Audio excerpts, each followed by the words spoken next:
should I have like a zero ready?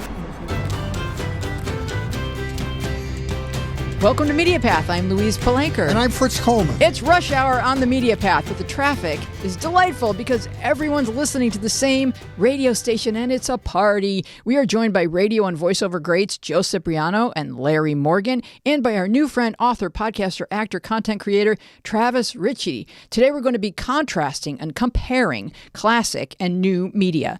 Joe and Larry grew up with a love for radio and the talent and spirit of adventure which led them into radio careers at very young ages. Travis, equally gifted, was sharing his creativity online before the word vlog made it into Webster's. We have much to discuss, but first, Fritz has some news for the class. Fritz? All right, it's more shameless self-promotion. Weezy, yeah. Did you know we had a Media Path podcast YouTube channel? Don't say anything. I do. I used to say that all the time. I do But know. now it seems like we have a channel that do. has really been speaking for itself. Mm-hmm. Welcome to our new subscribers. We're happy to have you here. And if you're watching right now, please remember to like and comment on the video. Here are a few choice recent comments it's my pleasure to share with you. On our interview with the transcendent Andy Potts last week, from @the_nostalgia_podblast says, what a fine talent Annie is. Corvette Summer is where I first became aware of Miss Potts. She's unbelievable. And a comment from our interview with the adorable Doug and Emmy Joe of New Zoo Review from @GregTreadway3142. I was one of the so many people who grew up watching this show. And now, thanks to Joanna, we have a chance to reconnect with this wonderful couple behind the show. They really have affected a lot of people. Yes. And from @Ron USMC Vietnam. If you're a Vietnam vet, Ron, bless your heart, and we appreciate your service. For any fan of the music history, this podcast is edge of your seat kind of stuff. Gotta run off to watch Immediate Family Doc with Denny Tedesco. That's from the episode with Denny where he joined us with Lee Sklar and Waddy Wachtel. And thank you for supporting us over Good Pods, where we recently listed as #1 in the Top 100 Media Weekly chart. That's our first time at #1. Number one. Number 6 in the Top 100 TV Weekly chart, and number 15 in the Top 100 Books Weekly chart. Media Pathers are the best. We appreciate you, and we hope you will continue to enjoy our content as we quickly approach 200 episodes. Yeah, you guys can come back for the anniversary, right?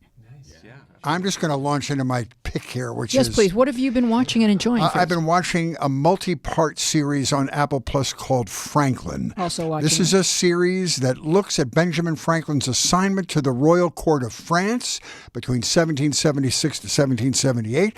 His job was to gain French support for American independence. He was America's first diplomat and the first person on the planet to attain rock star status from his widely read publications, his breakthroughs in science, and his many inventions. Because America faced tough odds in the Revolutionary War, feeling was that the beloved Franklin would be the perfect person to win over the support of the French, along with their weapons and lots of their cash. Franklin made himself a part of the upper echelons of society in France, using his charm and his wit to dazzle everyone, from government officials to throngs of ladies who enjoyed his company.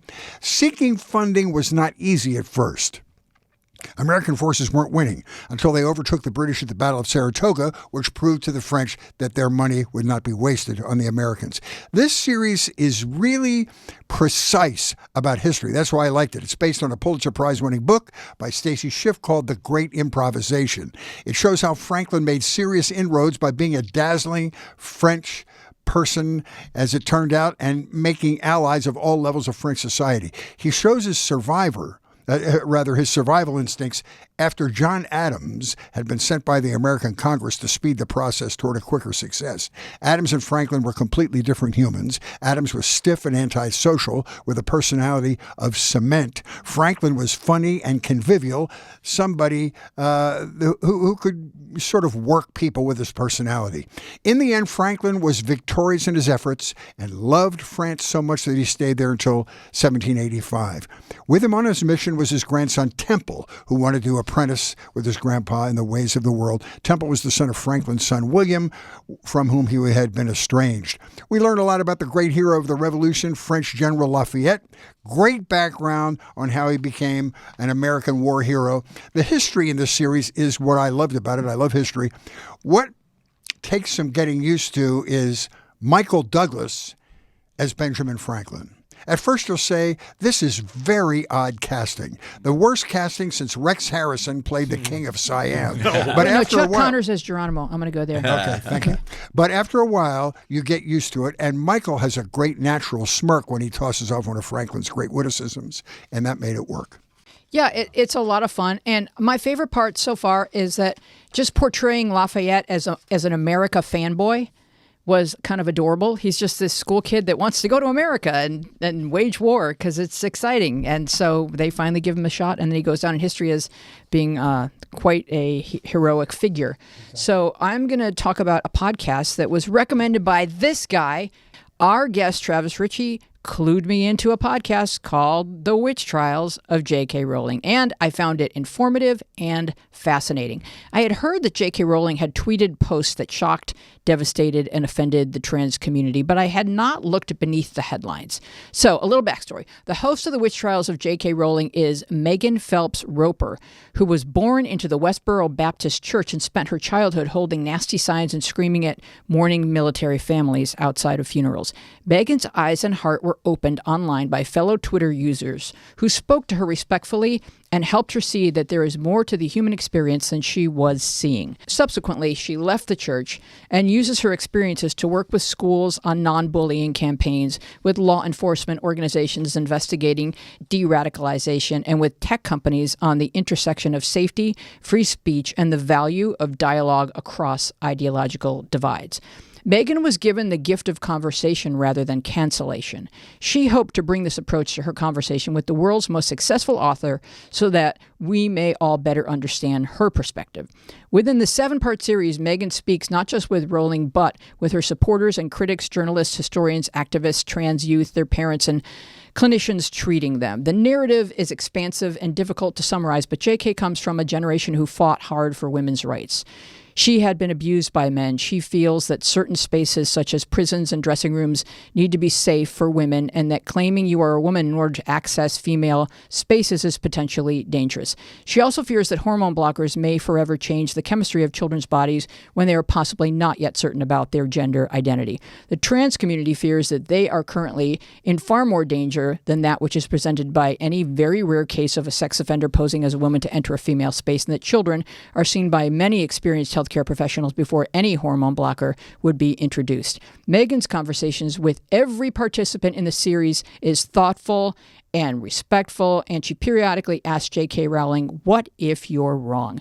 I love that question because it's not confrontational. It should not put a rational person on the defensive, and yet it challenges each of us to examine that possibility as we explore our own views and opinions.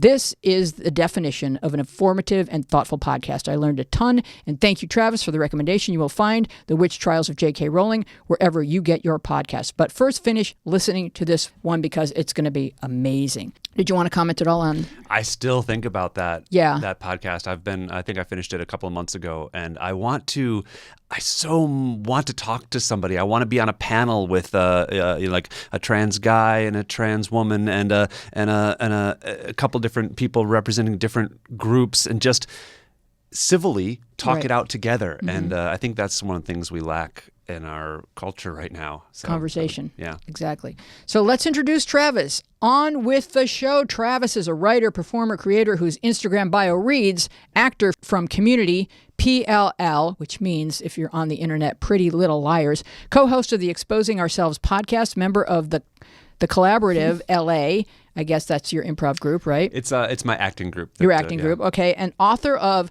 The Vampire's Curse. And I learned from Travis that gay vampires is a genre. Did I get that right? It is. Yeah, I came up with this idea before it was, to be honest. This was an idea for a movie that I had back in like 2009. I remember I was dating my second major relationship, and he and I would hike Runyon Canyon a lot. And I came up with this idea that dealing with kind of reflecting the 1 in 10 percentage of queer people in society, I was like, what if when a vampire wants to turn human, it only works 1 in 10 times?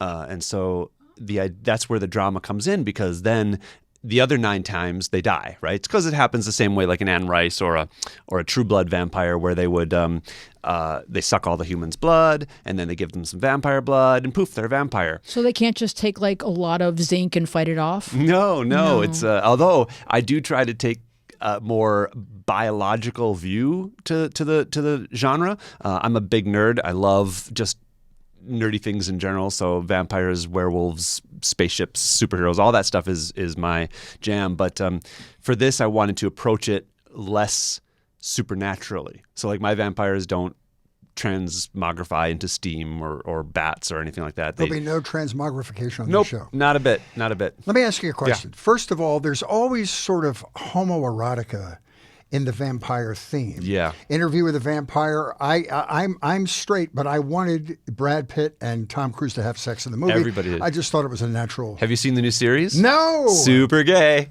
Okay. Super gay in the best way. Okay, so here's my next question. Are there gay lesbians? I mean, are there vampire lesbians? One would imagine. So my story focuses on a gay vampire who just, he's a vampire who happens to be gay. But the trick on that is that if you're already part of a society like vampires where it's rare, then you are, and then you're also part of a society that's rare at being gay, then you're very lonely. And so then what happens when you fall in love? No, and in your book, it's not all gay sex. No, There's it's sex not a capital between- R romance. There is sex. There's and realistic Rosanna depictions. is the woman. She has Roxana. has a heterosexual encounter. Yeah, so she is coupled with my hero, who is named Joseph, and Joseph has sired one vampire in his entire life, and that vampire turns out to be a bad guy, and it was an accident. It was kind of an accident, but he's a villain, and so that villain and Roxana, who is a very old vampire, pair up, and they're a couple, and so they come to town and challenge the hero. Well, let's go into your background a little bit, Travis. Yeah. You are taking full advantage of our digital age, sharing sketch comedy, books, podcasts, YouTube series, and beyond, populating our feeds with your fruitful comedic and entertainment gems. So give us a brief history of you. So I'm a small town kid from Wisconsin. My hometown had about 4,000 people, so very, very small. And I had no idea how to go about being an actor, even though at a young age I knew I wanted to. I stumbled into acting specifically. I was born with Bell's palsy, which is a paralysis of one side of my face, which is rare for people to be born with. Most people get it spontaneously. But so I was teased a lot as a kid because kids are just tiny little assholes. If I don't know. Sorry if I can not swear on this, but no swearing. Okay. No, you're good. Oh, all right, good. Thank you. Only if you're just referring to children. Yes, just when talking about excellent. kids. I can't wait to get to me. Thank you. But I remember when I stumbled into watching Saturday Night Live when I was about 10 years old. My mom brought me into her bedroom to watch a church lady sketch. And so from that point on, I would bring all those SNL characters into school with me to entertain my classmates in order to be laughed with instead of at. And so from that, I knew early on that I wanted to be an actor, but had no idea how to go about doing it. So kind of stumbled through life, went to school, was in the Air Force, ROTC in college, trying to figure out something to do, and then dropped out of college and took a couple of years to figure out how to get to LA, and then finally did. And then from the get-go, I started taking classes. I landed at the Acme Comedy Theater because that's where Wil Wheaton was, and I was a big nerd, and I followed his blog, and then grew up through the ranks there. And as soon as I could, started producing for myself because I was also a writer. I've always written things, and you can't count on somebody else to produce the things you write. So if you need to be an actor and a writer, you need to produce to to do those things. So. Well, you're very creative. Thanks. You've come up with some great titles that sort of pique your curiosity. Robot, Ninja, and Gay Guy. Yes, that's my first web series. It's what it sounds like. It's 3 roommates living together, a robot, a ninja, and a gay guy. Fantastic. Thanks. And then 2 guys in the shower. Which 2 is hot guys in the shower. I'm sorry, 2 hot guys in the shower. Which is it's And an both ironic guys title. It's 2 hot guys, and in order to cut back on expenses, it's you with yourself in the shower. Usually just me and me answering viewer questions. And you answer people's questions. And what are some of the questions that people ask you? Lots of different things. So there was one of my favorites was, are you really gay? Because generally I don't come across as super gay. Like I don't present. And so that was a real question. And it's actually something I've wrestled with because with Robot Ninja and Gay Guy, I played gay guy and people would give us flack because gay guy wasn't gay enough. Why didn't you hire a real gay person? Right. Well, they wanted a Jack McFarlane type, right? We think the ninja is more gay. There's a lot we don't know about Ninja. And if we could ever make a second season, we would come out, we would learn more. Well, look, we're going to move on. We're going to continue talking with you, but we're going to bring everybody in. And I just wanted to say we have so many guests, we ran out of MediaPath mugs. So I am sporting, and if you're listening at home and without your YouTube, I'm sporting my Kiss FM mug with Wake Up with Rick D's 6 to 10. Wow. So Classic. This is a historic artifact. It may poison me because I don't know what happens to the ceramic over time. But look, people drank less coffee or they drank more cups of coffee because the cups were smaller. So maybe their hands were smaller back then. In that time. In the 80s, I think our hands... In the olden times? Yes. That is... Long ago. I like your paper straw, too. It's nice. Well, this is because I've applied lipstick. So, just like your ninja, most mornings, right? Yeah, Ninja had a hard time on set because he had a full ninja mask and he couldn't consume anything. Couldn't consume anything. Poor guy. All right, so we're going to introduce... I have to scroll past all of your credits. Travis is very busy. Sorry. We're going to come back to some of this. Okay, so Joe Cipriano. So busy, Joe and I, our paragraphs are much shorter. Yes, they are. Yeah. Actually, no. We will now introduce Joe and then Larry. And you should know that the 3 of us, me, Joe, and Larry, worked together at Premier Radio Networks in the 90s. We share a rich history of old school radio. Can I say old school, Joe? Yeah, you told me not to say the word old. I liked what you said. I think legacy media. Legacy media. school, radio, comedy creation, and backstage hijinks. We broke some laws and some hearts, bunked with some hobos, and fathered some babies. That last part was mostly Joe and Larry. But we had us sometimes. Ah, the hobos. Yes. Joe Cipriano is the top voiceover guy in all the land. You know his voice from Fox TV, NBC, movie trailers, game shows, award shows, and numerous butt dials. His Instagram bio reads... New, 2 exclamation points. 2 online promo masterclass courses, real scripts, real feedback. Go at your own pace, in your own home studio with Joe by your side each page. It's a little creepy that you're just going to like crawl in people's... Yeah, I know. Okay. Yeah. But So, people pay for it. So Joe... Yeah, people don't kink shame people. Yes. Right. I'm not going to yuck your yum. Yeah. So, People like what they like. so Joe is telling you here that is you can now learn to be like Joe from Joe.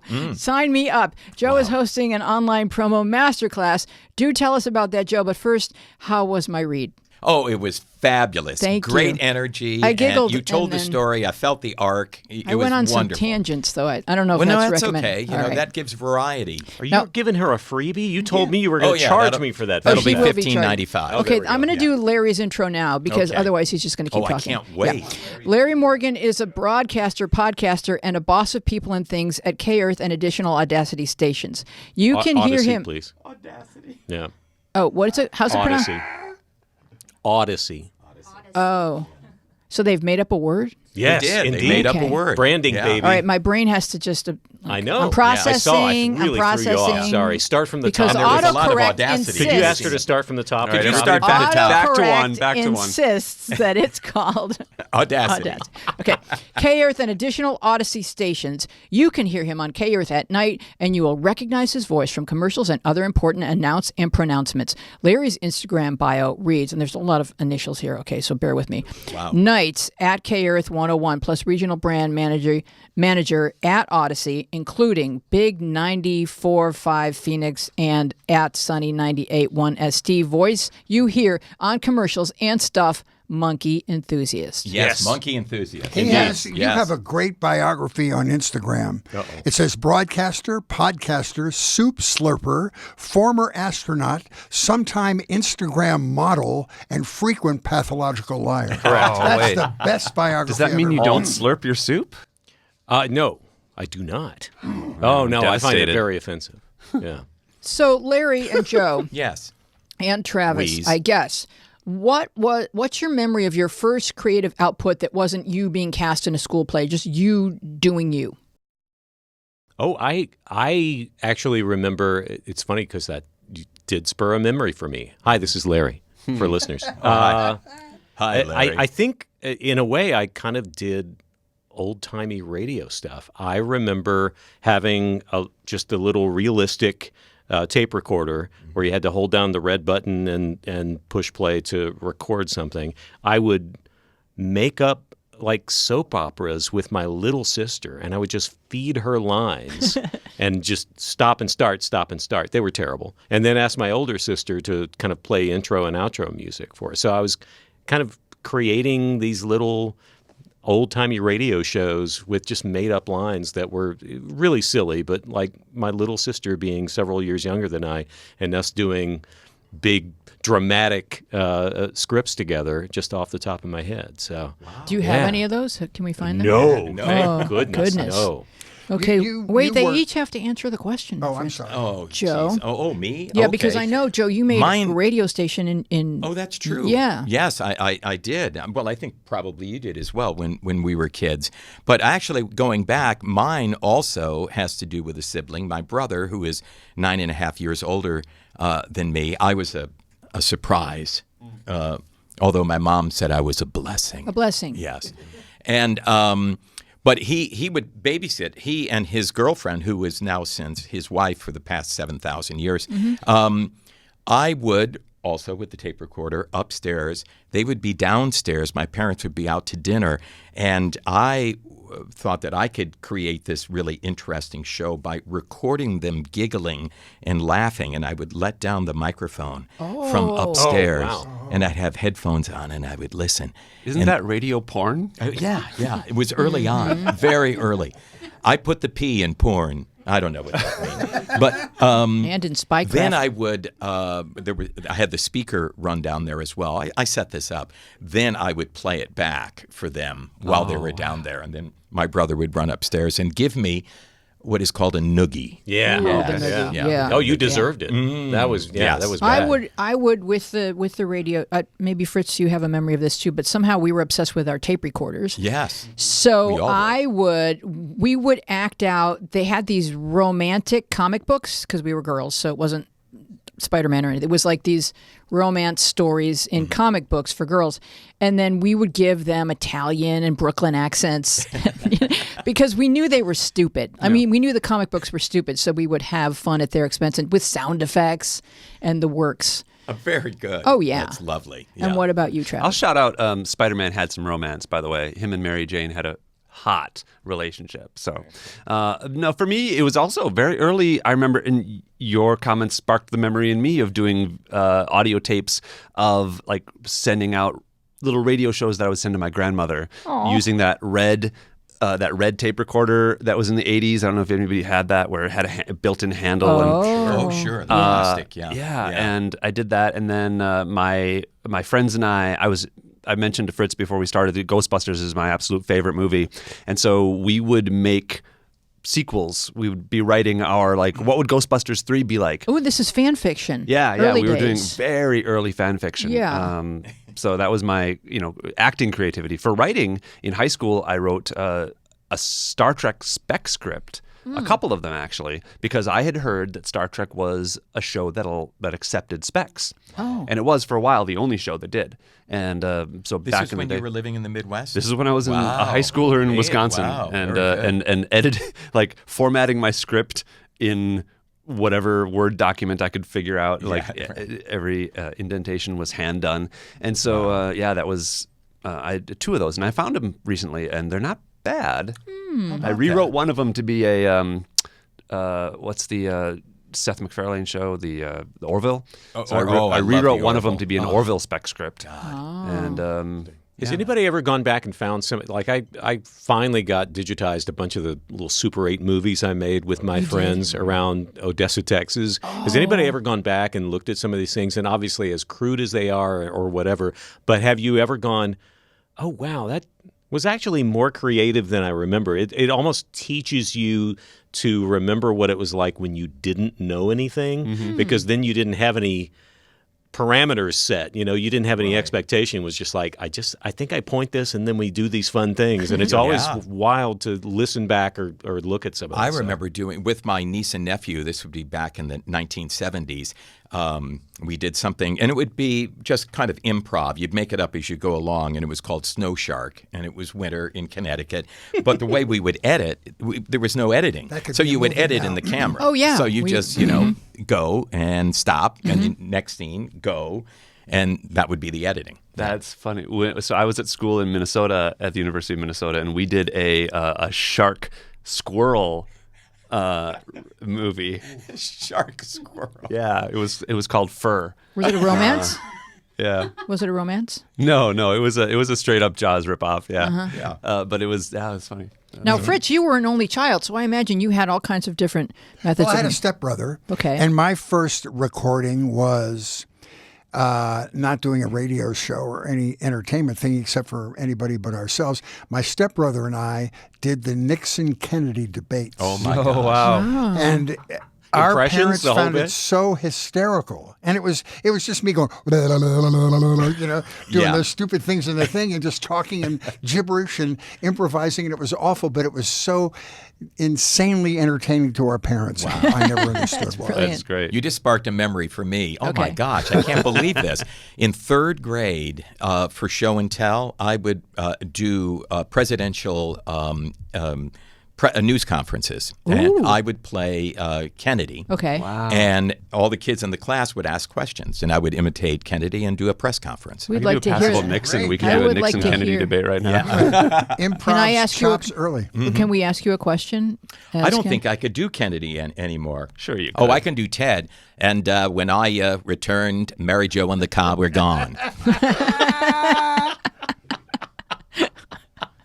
The first video that I ever produced when I got to not to LA, but when I started making like good stuff here was a parody of the Frost Nixon trailer, where it ends with Nixon going, "I'm saying when the president does it, it's not illegal," and he says, "What?" and so in my head I'm like, well, what if he's saying what because he actually can't understand him? And so Nixon just keeps going, "I'm saying when the president does it, it's not illegal." I'm sorry, I'm just not getting you. I'm saying when the president. Can anyone understand what he's saying? And it just devolves from there. That's Great. Wow. That is awesome. So when you first got both of you, when you first got your real, they're paying me money to talk on the radio job, you were both teenagers. Am I correct? Well, I'd been hanging around the radio station since I was 14. And then we used to have a license from the FCC, third-class license to be on the air. Had to take a test and everything. Take a test. Had to go to New York City. Readings every hour. Meter That readings was a and all of pain. that, yeah. So I was 16 when I was finally hired on a country station, Sunday night in FM, WWCO-FM in Waterbury, Connecticut. And I wasn't nervous because I had been hanging around the station for 2 years, and now a 16-year-old program director said, "Hey, you've been around here forever. I need somebody on the air Sunday night at 9.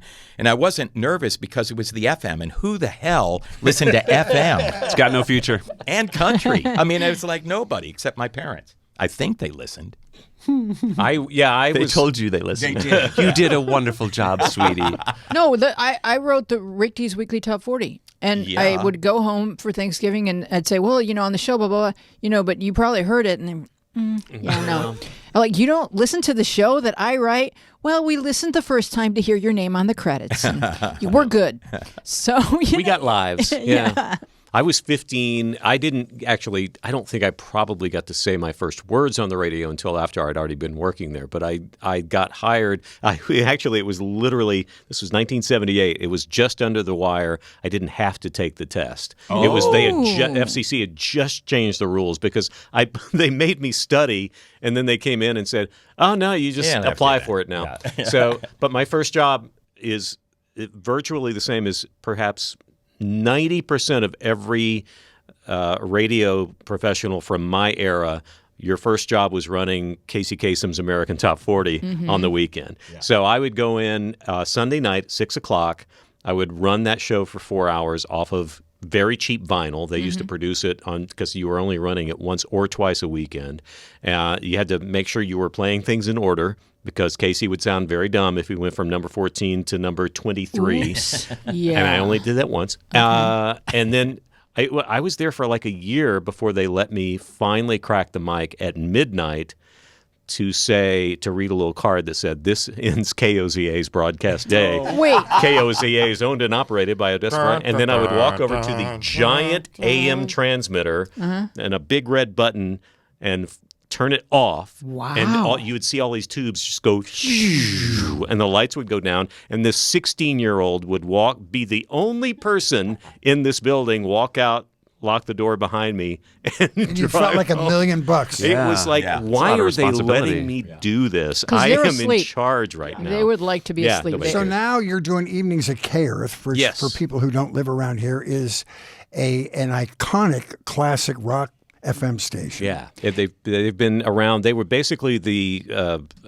heir apparent to KHJ after all those years. It was essentially the FM version and of KHJ. Has never dropped below like number 2 or 3 in the market the whole history of the station. They've had a good run, yeah. It's been amazing. When I got out of the Navy, I worked for Armed Forces Radio and Television for 4 years. My first commercial job in television or in radio was WIFI in Philadelphia, Wi-Fi 92. Yeah. And my boss was Bob Hamilton, who left that job to come out and be the boss at KEARTH in Los Angeles. During its first big heyday, right. And I should mention, while we're talking about KEARTH, that to my right here, of all of the many credits you listed, Louise, Joe is also the voice one of the voices of KEARTH 101. Yeah, the image voice. Yeah. How many image voices? You still do that? Like you have WLS-FM right now? I do WLS in Chicago. The station that you work at, Sunny in San Diego. I have about 40 in U.S. and Canada. Wow. But Joe, you were one of the first ISDN home studio. You were always on the cutting edge of technology. You're a fan of learning new things. So talk about the history of being able to do that from the comfort of your own home studio. Yeah, I mean, when I was the voice He's lazy. Essentially. I was the comedy voice of the Fox network from 1988 to about... So give us an example of the shows that were on and what you would say. Oh, gosh. Married with Children. Well, let's hear. We want an example. It's an all-new Simpsons on Fox. Oh, gosh. I'm in. Married with Children. What else was there? I'm just on and on and on. Family Guy. In any case... we would go in promos when you're recording promos. Usually the voiceover person doesn't come in until about 1 o'clock in the afternoon because they take the mornings to review the promos they did the day before and then also to write new promos. And then we start the recording at 1. And back then we would go to the studios. You'd work from 1 until about 5 o'clock. I always had it in my schedule that I get to leave, go home and have dinner with my family at 6 p.m., and then I would have to go back at 8 p.m. and do more promos until perhaps midnight. Oh, wow. So the ISDN thing, when I heard about this technology, it hadn't even come out yet. In fact, I couldn't even get an ISDN line. The predecessor to it was Switch 56, and I was able to get that. I talked Fox into getting one of the boxes. I got a box at my studio at home, and the idea was I wouldn't have to go back in the evening. I could work all day long and do my promos, the evening promos from home, from the home studio. And then I branched out. I would put an ISDN line. If we're going to New York City on a family vacation, I would put an ISDN line in the hotel and then do my sessions. Do you have to burrow underneath the hotel? What all goes on? I'd have to start 3 months ahead, talking to the tech people at the hotel and what is an ISDN line and bring it in. And at that time, it cost like about $1,500 to put it in for a week. It's just funny. I was at Four Seasons Hotel. We did it. And then, of course, once it goes into the telephone room, then, there's unions and they have to run it up to your room. Nobody knew how to wire it, all of this stuff. But we did it that year, and then we're going to go back the following year. And I called up the tech guy, and I said, hey, I would like to put in an ISDN line again. He goes, oh, we have an ISDN line. I said, oh, fabulous. I'll use it. He said, great. It's $350 a day to use it. I go, wait a minute. What's the number of this ISDN line? He told me. I said, I put that ISDN. I paid to put that in. That's my line. So they let me use it. Now it's fiber optic and real, internet. It was really not. I think it wasn't before fiber optic. It was copper wire. No, what I mean is what it is now. It's fiber optic, or you can do it just through the internet. And now you use the internet and just use apps like Source Connect or a browser-based connectivity device called IPDTL. And it's very easy to connect with studios all over the world just through your home Wi-Fi, through Wi-Fi even. Huh? Yeah. So Joe, you have this master class, and so you teach people to read copy, and you assess each reading. It's very personal, very hands-on. So what, other than a good voice, other than somebody to be gifted with a voice like you have, what would be the traits a person would need to be a successful promo person? I think that for promo, and it's completely different from for all of the genres of voiceover. There's animation, and obviously the skills that are involved with that. And I am not an animation voice. I know many, and they're just mind-boggling. The talent is just incredible. And commercial would be different skills. Promos, timing is very important. Most of the time for network promos, for ABC, NBC, CBS, the big cables, HBO, whatever, you're what they call reading to picture. And so the promo is already cut. You have a script that has your lines plus the lines of the dialogue from the show that are included in the promo, which are called SOTs, sound on tape. And so everything is there. You get 3 beeps at the beginning of the promo. Beep, beep, beep. And what's your driver's license? Oh, 3 beeps. Okay. Yes. The license plate. Yes. Thank you. It's also his ATM number. So Oh, that's handy. Yeah. I don't know how that works, but don't think about it too much. 3 beeps. On the imaginary 4th beep, you start reading the copy. Okay, so timing is very important, weaving in and out of the SOTs, the dialogue, listening to the music, matching the intensity and the energy. It's being in radio, what Larry and I have done in the past, talking up songs. And you've done that. I do it in the car all the time. I still do it to myself. It's a habit you cannot break. And what's the radio station call letter you always use when you do it? I use a Sirius XM now because I listen to 50s. I use KHJ. Oh, yeah. Well, that's the best one. You probably don't do it because you have to do it for work. Yeah. Yeah. I never listen to music in the car anymore. So, Joe, you developed a term that talks about the timing, and you call it your soul clock. Soul clock. What is that? The soul clock is that innate sort of feeling. Again, it's something that you can learn with a radio background, but it's what you're doing is you're feeling the beat of the music. When you're reading copy and you're telling the story, first of all, you have to come up, okay, what's my perspective on this? How am I going to present this story? What is the story arc of this 30-second spot? And once you are either directed into that, then you're reading to the spot. And it's that feeling of knowing when the dialogue is going to come up and you have to finish. And again, it's like talking up a song. You know when the vocal of the song is going to come in. And that's soul clocking it. There's also this just innate clock now. We've voiced enough 15, 30, 60-second spots where you know how long that is innately. I mean, you would think you would probably know how long a minute is without having to sit there and count, but most people get it wrong. But we're to the point now where you can look at a page of copy and go, oh, this is going to have to go at a brisk pace, or I'm going to take my time. And I would imagine, Joe, your timing is usually within a couple of seconds. Well, pretty much right there. Thank you. Most of the time, we would always, at the end of a promo, you need to leave 10 frames. There are 30 frames in a second. So you need to be finished talking, like on Fox, with 10 frames left. If you do it every day, the mixers used to love this. How many frames do you think that was, Joe? I think it was 8.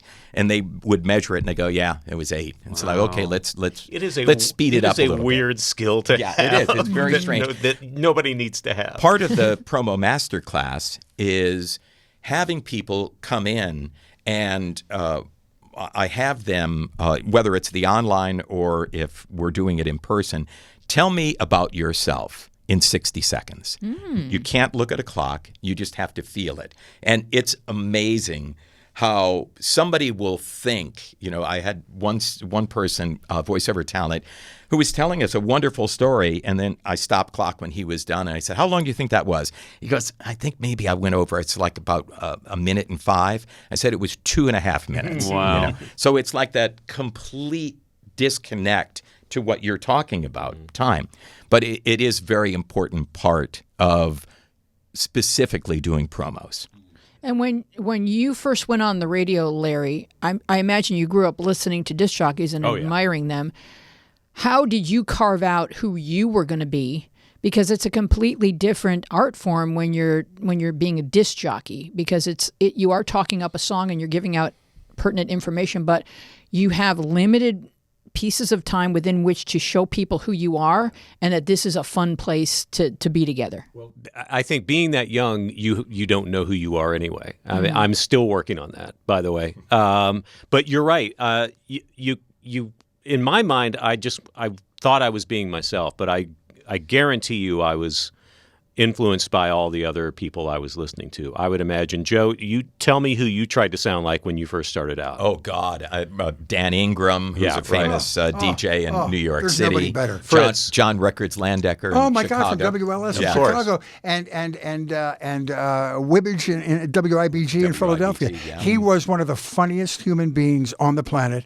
And so was Dan Ingram. Because back in the 70s and the 80s, you had to have the ability, and I'll tell you, Robert W. Morgan was good at this, being hysterical in 6 seconds. Oh, yes. That's the thing. And that was our goal, because if you didn't aspire to be, a morning guy or whatever, you were usually you wanted to be the guy having fun over the records and having a blast and somehow do it in a short amount of time. Yeah. In much the same way, I would imagine when you were starting out stand-up, you probably were sounding like somebody else too much before you... Still copying George Carlin and Robert Klein. I did absolutely. Until you develop your own style. Sure. And for me, I was copying the people I had heard locally. When I got to L.A., it was Big Ron O'Brien, who had that ability to, in 14 seconds, not only say what the station was, give the sense of who he was, do something really funny, and even get the artist and somehow tie everything in a short amount of time. Perfect timing. I could not, and it was effortless, and they were doing it live. He was not tracking his show. He was doing it in the moment.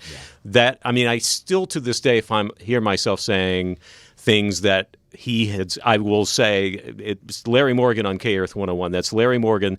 That's the name to remember when you file the complaint. That is a Big Ron line. That's a Big Ron that I have totally just lifted from him. Well, that's all right. Rest in peace, putting Big Ron. it into history. But that's what I lament mostly, because thanks to the I don't know what you would call it, the shrinking of the business, and everything's iHeartMedia now.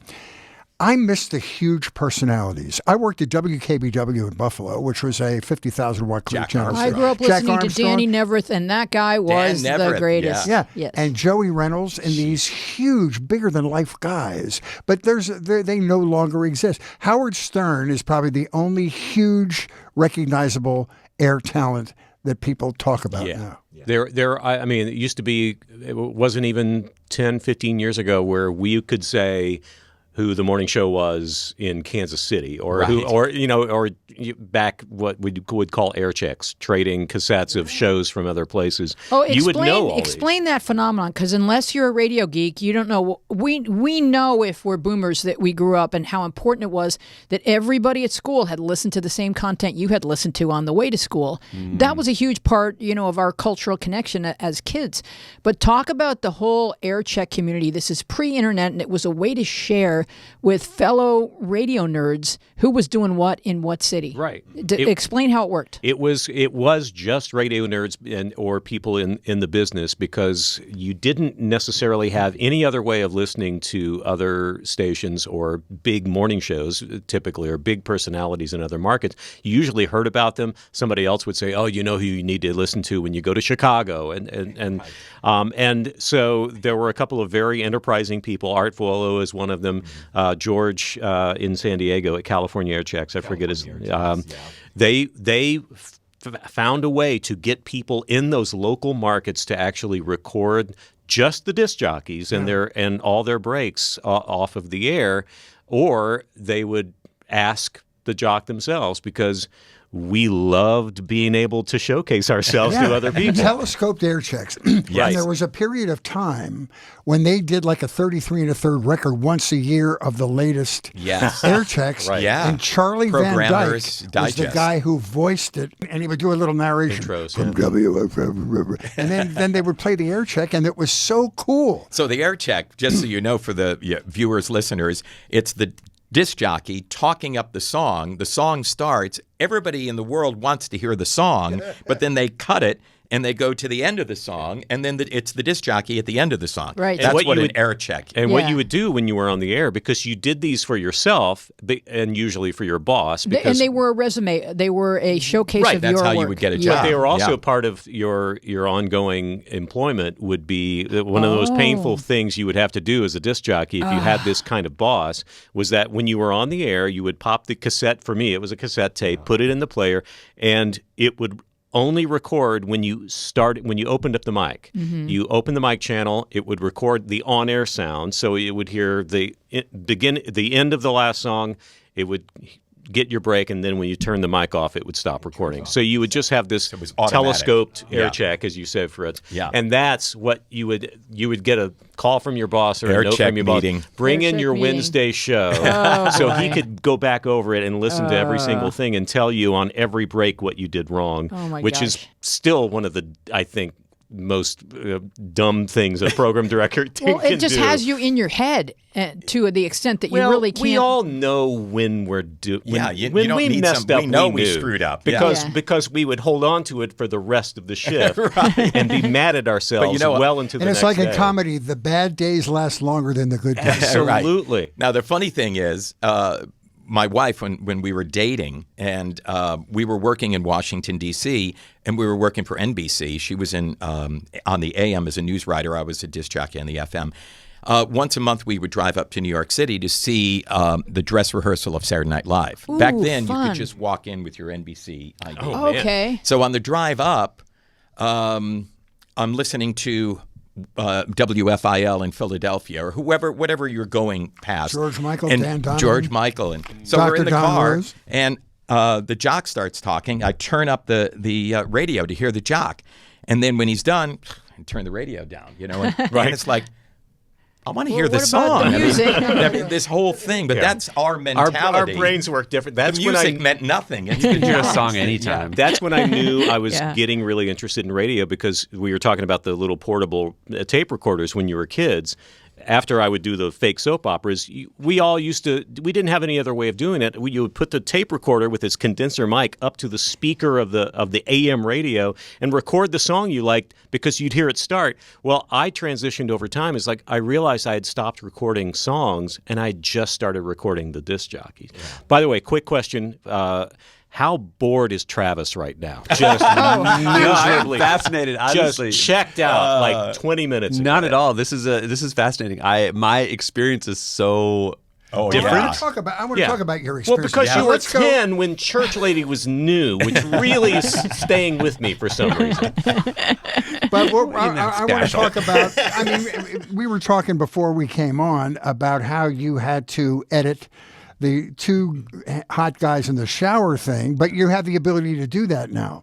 When we started in radio, it was physically harder to do the job because before your show, you would go in and pull all the carts. I mean, these things that look like 8-track tapes, and all the commercials were on carts, and all the songs were on carts, and you'd have to walk out with these stacks of carts, commercials and songs, and you literally required, and then you drop the carts in the hallway. And then get out. I know that sound. Yeah. Or have one zinged at your head by a very temperamental morning personality. So the cool thing about carts, Travis, for you to know, is that they were on a loop. They were a so continuous loop. when you finished playing it, it was back at the beginning. So the next guy didn't have to rewind them. So the whole walls of a radio station were lined with carts. So they're all queued up, and it's an inaudible tone that the machine could identify. And that you'd was have at a- the You were beginning. And do you still have engineers at KEARTH? No. Okay. No, it's been a long time. They used to have engineers. It used to meaning be the a guy that did union all the- thing, right? Where the disc jockey that lasted into the 70s. So I what think, does and your then terminal currently look like? How do you fire off the song? Well, most of the time it looks like a laptop in my walk-in closet up in Cambria because that's where I do my Really? show. I shouldn't be can do your revealing this. show- Yeah, but the hey, I technology know is that Rick amazing. Dees would record the first half hour of Rick Dees in the morning because I would be there at the end of the weekly top 40 when he would record the voice and he'd put it on carts. Oh, Louise. And then Louise, it started to. In later years, you were lucky if you saw him by 7:30. so there was leakage to this. Yeah.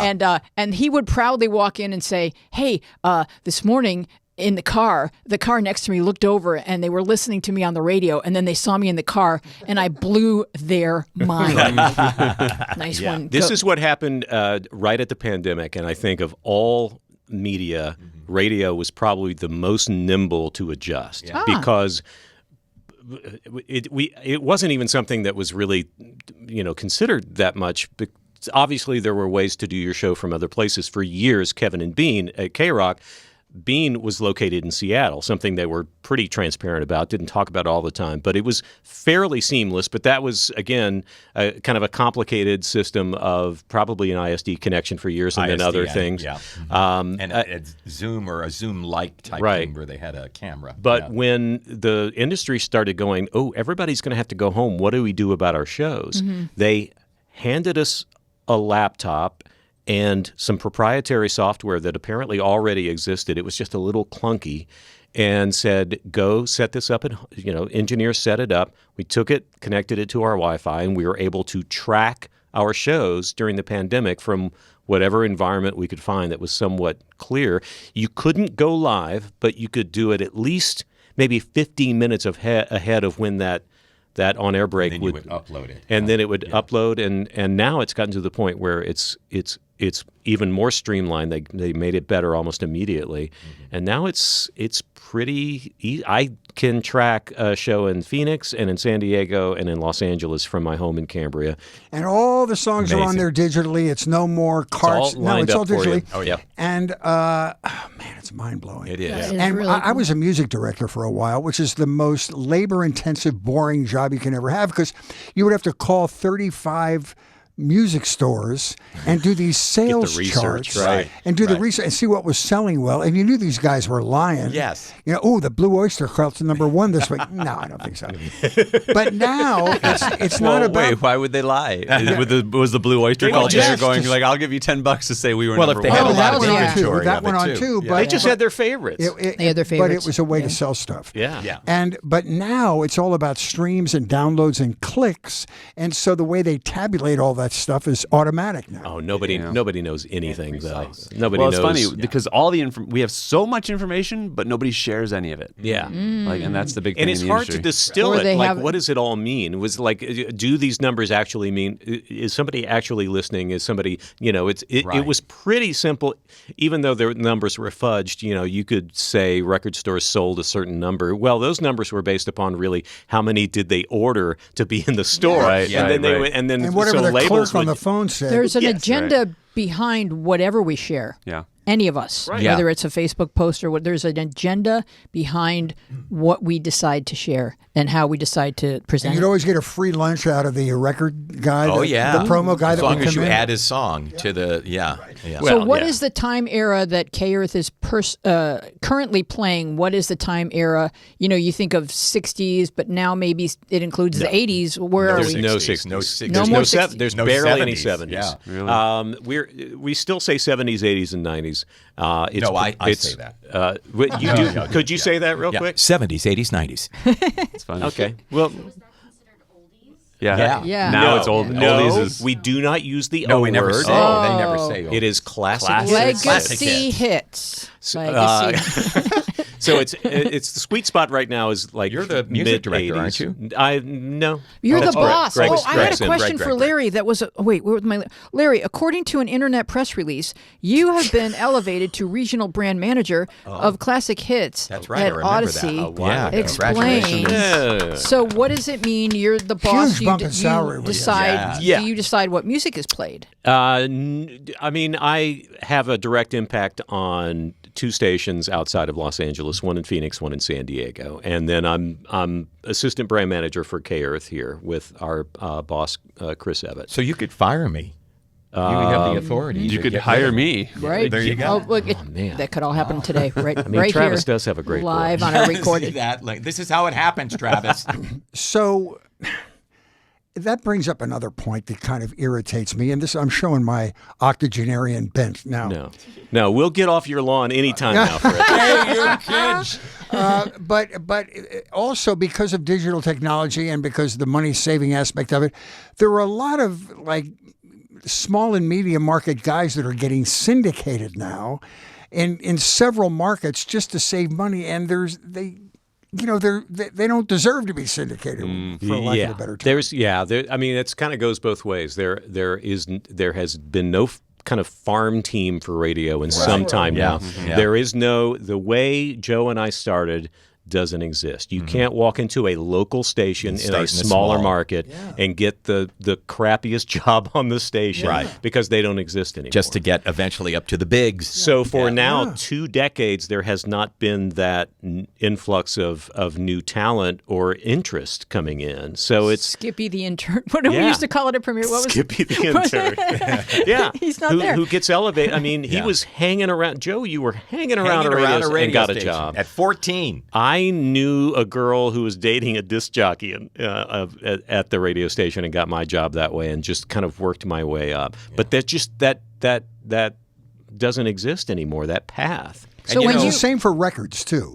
They used to start a record, and if a record tested well in a small market, then it would go to a media market. Yes. Then it would get a major market ad. And again, because of all the streaming and stuff, it doesn't work that way anymore. Yeah. So when you first got to town, Travis, what was your approach to entering the biz of show? Like for me, it was get a job as a page because that's the only thing. I knew there was a girl on the Tonight Show that handed Johnny a card, and like if you could become her, then you would get your way into show business. Yeah, it's shocking how little I knew when I moved to LA because I didn't. I thought I was being very pragmatic, knowing that I had to have a job and not thinking that I was going to be discovered in a week or two, with a duffel bag and a dream. And so I thought it's going to take at least a year for me to get my first show. And That's good. and no, but I was a fan of Wil Wheaton. I was reading his blog, and I went and took improv classes right away. First place was the Groundlings because that's what I'd heard of. And then I read Will's blog, and he was talking about doing a show at Acme. And so I went to see him in that. And then the owner of that theater came and talked to me. He was like, well, how would you like to do some classes here? And I went and auditioned and then got in, and I loved it because it was a family atmosphere. Instead of the kind of combative, competitive atmosphere that was at the Groundlings, this was very collaborative, and I love a collaborative creativity atmosphere. So I lived at Acme until I grew up through there, and then started producing as soon as I could. YouTube was huge for me. Right. As soon as YouTube launched, I became a fan of John and Hank Green. I don't know if you guys know who those guys are. They are amazing YouTubers who do a lot of great education work and charity work, but they're also very skilled. It's two brothers who wanted to create a show where they were talking to each other. And so because of that, I created the first group vlogging project on YouTube, and then from there started doing scripted stuff as soon as I had that capability. And just, it was the attitude of doing whatever you could with whatever you had at hand. And you point out a similar path that the record business took, and that is self-generated content. Yeah. Bands create their own stuff on Pro Tools now, and you can sell it online on your own website. You don't have to go through a record company. All that has changed, and all your great content is self-generated, and you launch it on your own website, and you get traction that way. Yeah, and it's not huge. I've got about 5 million views on my YouTube content, which is big by personal standards, but small by YouTube standards. I've made literally dozens of dollars on ad content. But you talk about not impersonating, but in being inspired by the DJs that you were listening to. For me, it was the vloggers I was watching. And so learning how to do a vlog where you're talking right to camera and adjust your performance to be like, no matter what you're feeling that day, as soon as you're starting, you're like, hey, everybody, welcome to the show. And this is what we're going to be talking about today. And I hope you have a great day, too. And that kind of stuff. And then you learn how to edit to the literally cut out every single dead bit of air ever. And so I was teaching myself all that on the fly, becoming better and better, which is... and that's all thanks to hearing one day the saying, don't let perfect be the enemy of good. And I tell that to people all the time now, because if I waited until I could do the perfect vlog, I would never have done anything. So were you ready for TikTok when TikTok became a thing? Not a bit. I was in Japan actually when TikTok hit, and I started in on it. What I don't love is super short form content. I'm not great at that. So Larry, you were going to add? Well, I was just going to say the theme that kind of is emerging here as we talk about this, maybe it's obvious, but I think for all of us, it's adapting to new technology in order to further your creative career. Because I know Joe and I can both talk about people like in the radio business who are just like, I don't want to go there. I don't want to have to learn that. I don't want to, and just stay there. We've all, I think, had to, Louise, you embracing this, what Travis was just talking about, even in Fritz's industry over the years, how much has changed in that newsroom you were in, from how many people were in there to not very many people in there. He's been doing the weather from his bedroom. For the past. I did do the weather from my bedroom during the first couple of months of the pandemic. During the pandemic. And I think that in order to, it would have been very easy for us to, I don't want to learn that, for him to talk about the ISDN as early as he did. Yeah. And just, you have to be open to changing the way you did things. When I was in film school, we're talking about physical media. Yes, you graduated from USC Film School, which is the most prestigious. I went to USC. Let's not get ahead. You showed up. I attended. I graduated into radio, unfortunately. I love it. It's great. Yeah. But physically cutting film just blows people's minds now, that you would just make that edit, and there's no levels of undo to that. Quarter-inch video tape. Oh yeah, we all walked around with strips of tape around our necks. You have to remember which was which by the length of it. But you had to be dragged into the era of video editing. Like when One from the Heart was coming out, and Coppola was talking about these video monitors he would set up next to his film cameras, and people thought, "What are you doing? What a waste of time."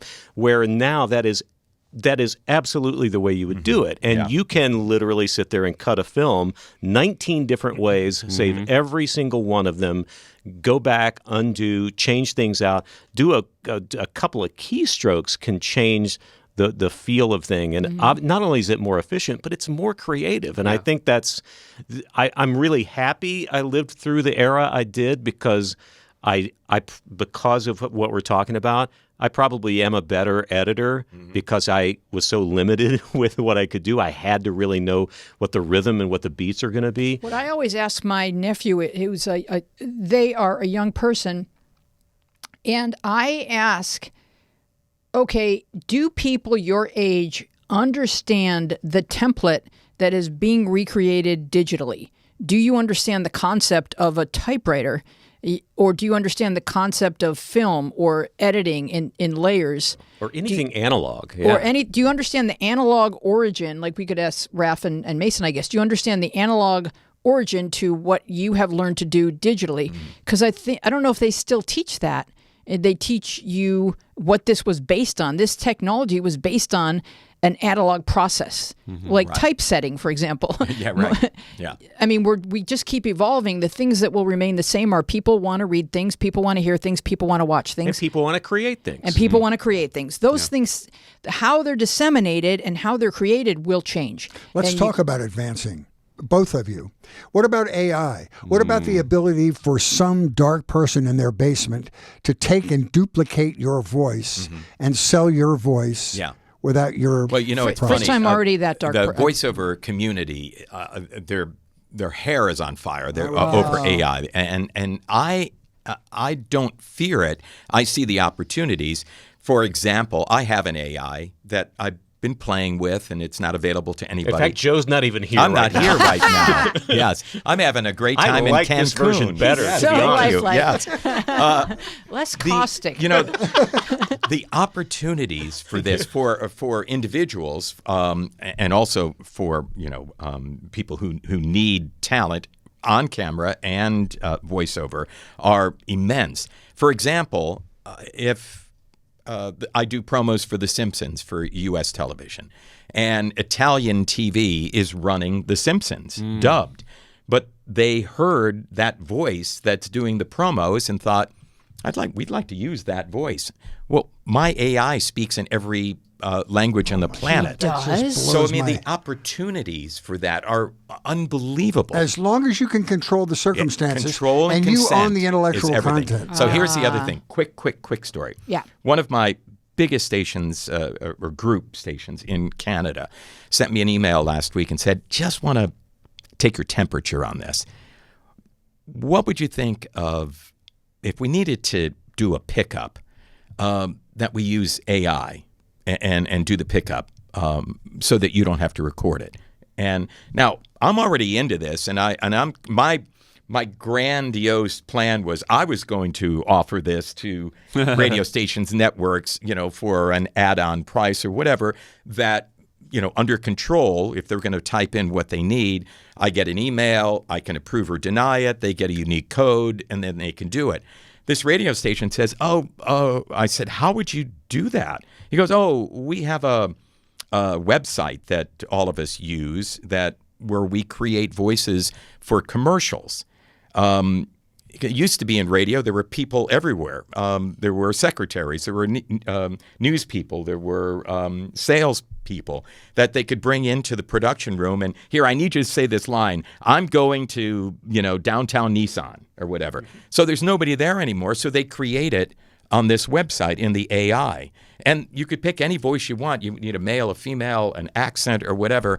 And he said, we would use that. And I go, well, how much of my voice would you have to ingest into the cloning software? He said about 20 seconds.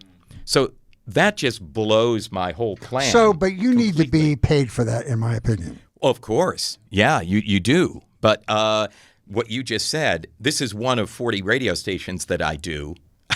They asked me, how many other of the radio stations are already doing that? He sent me an example of me saying in this promo that this was happening April 17th, and it got changed to May 21st. And he goes, here's what it sounds like. You can't tell. Can't tell the difference. It's pretty good. It's wild. But this is an example, Fritz, of this is inevitable, right? Mm-hmm. So we have to embrace it. Got to embrace it.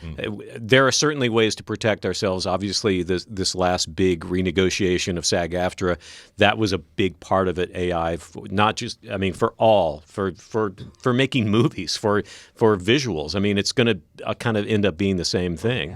Being able to actually insert Brad Pitt into a movie that he's never even walked near. I don't mind the technology. I think it's fantastic, and you can't fight technology. Right. But to protect the individual creative, there's got to be a way particularly if they're doing it like in other countries, he may not know that in Rome his voice is playing over there. Yeah. I mean, But it's the same thing for sitcom actors who were getting no royalties or residuals when shows were in reruns. True, So back in the old days, there's going to yeah. have to be some accountability. Obviously, there are going to be people who get away with it, but there's going to be a point where we should be able to watermark our own voices. I was invited into, just real quick, a company that is working on that. And what they do is they ingest your DNA of your voice. They go out on the internet, a broadcast worldwide, and they give a report daily, weekly, whatever it is. Your voice, Travis, was heard on this station, this commercial over here. And you look at the report and you go, well, wait a minute. No, I didn't do that. And apparently, what they're working on is a seek and destroy. I don't know how that would ever work, but they can actually erase it, destroy it. Well, it's interesting. I think that sounds like it builds a little bit on YouTube's technology, where they were doing, they would actually be able to look at the content that was being uploaded and see if it was copyrighted or not. And then you would have the choice of either, as a creator of that content, of either taking it down or monetizing it yourself. And so maybe something like that is. Yeah. I hope that works. And It I would can be see great because there has DJs to be being some completely control. manufactured when new records come out that take your voice, and they can manufacture a talk up to a vocal that's Right. I mean, the big difference, though, is going to be there are still things that have to have the human. I mean, I hear disc jockeys in other markets sometimes, and all they do is give time temp and introduce Madonna. And every time I hear that, and if I get the And chance, they're not even playing Madonna, which is what's amazing. and when I hear that, it's like you are primed to be replaced by AI because you're not putting any effort into what you're doing. Be better at your job. Be creative. Be unique. Be a human being, because that's the thing that AI at this point cannot do, which is recreate actual creativity that can only take information that pre-exists. So there's brand value around personalities that we as humans will still gravitate towards. And that I don't think can be. I think so. Yeah. I know sitcom writers who were worried about it, but only so much, because what AI has been able to do so far is they can create the structure of a sitcom, a 3-act sitcom, and create a story arc, but the humanity, the humor, the sarcasm, the beats have to be still generated by a human being. It's all going to all of it's going to help when it's utilized properly. It's going to help. Like anything else, it's going to be more efficient. But it'll be a tool. There will still need to be a human being. Did you call me a tool just now? But there's still going to need to be that human touch and creative people, and it's just going to be another shift. And we're going to be screaming about it again in another podcast in 10 years. If you haven't watched it yet, check out OpenAI's announcement video that they made this week. It is insane, the things they're doing. OpenAI does ChatGPT, Right. And they basically had where they were demoing this new tech on phones, and they sound real. They sound like real people talking to you out of a phone, and they had two phones talking to each other. One of them was asking, so they gave one phone access to the camera, and the other AI was asking the camera AI what it could see, and it was... Wow. Honestly, in 10 years, we're all going to be working for the robots, so we just ought to better start being nice to them now. Working for or harvested by? I don't know. Whoa, Both. important question. So what do you need for people to know about you before we close, Mr. Larry? That I also ingested some DNA for a company, but I think it was something completely different. Yes, I remember that. And you saw Now colors. I'm worried about it. KEARTH 101 is the only thing that you would be interested in finding me on, and barely that. So thank you for listening and continuing to make us big. I'm thrilled to be still relevant in some way in this industry, and we'll see how long that lasts. But my greatest achievement is being a grandfather of 2 kids. One of the greatest voices in voiceover history. Yeah. And you're completely very unique. talented, Travis. Well, I really thanks. enjoyed watching Travis. your stuff. It Appreciate it. really is. You have a very fertile mind. I wish you luck. Very In a impressive. perfect world, what would you like to do? Have a sitcom? Or? Yeah, I think my perfect ideal is to be a showrunner of a sitcom that I also star in. Like if someone wanted to pick up Robot Ninja and Gay Guy as a show, or something else that, yeah. Or if you just want to pick up a robot guy, a ninja, and a gay guy, like you need to bulk up. That's my and then world. just Although pick them up. ingesting Just DNA is all a three. completely different Ready? thing in my world. So You know. just power lift them. And Fritz, do you have any upcoming gigs or anything we should know about? I'm going to be at my grandson's baseball game at 7:15 That's tonight. right. Yes. 7:15. That's all. Oh, I have a residency at the El Portal Theater in North Hollywood. Yes, I want to check that out. And I've just been extended through the holidays. I can't believe it. I've been there since October. I'm there once a month through December, and it's basically like, I don't know if you should show up. It's for people of a certain age. I have a certain age. There you go. You are. We're all. It's designed for old people and their parents. Oh. And it's a residency, so it comes with breakfast. So it's fun. So I do an hour and a half show. I have Wendy Liebman, one of the great comics. I met Wendy recently. Wendy's just a doll. She opens the show, and we have a wonderful time. We're in the small theater there, the Marilyn Monroe Forum. Old person question. Please. What time does it start, Fritz? It starts at 3 in the afternoon. Thank God. Because we like to have our folks home by dark. That's right. You are Right the after dinner. best. But you know what? There's security. He's picked up through the holidays that you never get in radio. There's no such thing. You can be offed at any moment. No, but it's like all contracts. It's like all contracts in broadcasting. They say, we will accept you for this period of time as long as the tickets continue to sell. Right, exactly. But if it drops off August 10th, I'm history. May I plug something real quick? Oh, please. Because I have a podcast of my own that I really like, and I think your listeners would probably appreciate it. It's called Exposing Ourselves, and because I do like a little innuendo, but it's about me and my friend from college. He's a big music buff, but doesn't watch movies. I'm a huge movie buff, but I never listen to music. And so each week he assigns me a band, I assign him a movie to watch, and we discuss. Cool. That's great. Yeah. It's Ironically, Larry and I expose ourselves on Thursdays, Sunset in Argyle, I think. Yeah. Right.